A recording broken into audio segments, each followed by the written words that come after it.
এবং সহকারী শিক্ষকবৃন্দ, প্রিন্ট মিডিয়ার সাংবাদিকবৃন্দ, আমরা দীর্ঘদিন বৈষম্যের শিকার হয়ে আসছে এই সরকার, বৈষম্য নিরোধে সরকার।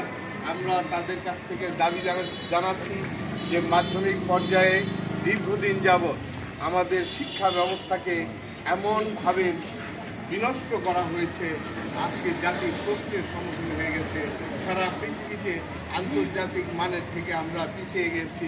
আমরা সারা বাংলাদেশে একই ধরনের শিক্ষা ব্যবস্থা চালুর জন্য মাধ্যমিক স্তরকে সরকারিকরণ এবং মাধ্যমিক শিক্ষা অফিসের সকল কর্মকর্তা কর্মচারী সহ মাধ্যমিক শিক্ষা অফিস থেকে পরবর্তী সময়ে যোগ্যতার ভিত্তিতে যেন তাদের আমাদের জেলা শিক্ষা অফিসার নিয়োগ করা হয়, আমাদের প্রশাসন থেকে নিয়োগ করা হয়, এই আশা ব্যক্ত করে মাধ্যমিক স্তর সরকারিকরণের দাবি, যৌক্তিক দাবি, এই দাবি অনতিবিলম্বে পূরণের আশাবাদ ব্যক্ত করে আজকের এই সমাবেশ সার্থক হয়েছে বলে আমি মনে করি।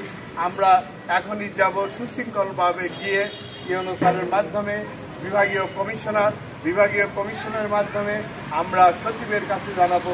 সচিবের কাছে জানানোর পরে শিক্ষা উপদেষ্টার সাথে আমরা সম্মিলিতভাবে জাতীয় পর্যায়ে এই আন্দোলনকে বেগবান করব এবং আমাদের যে দাবি সরকারিকরণ, এটা অনতিবিলম্বে কার্যকরী হবে বলে আমি আশাবাদ ব্যক্ত করি। ধন্যবাদ সবাইকে।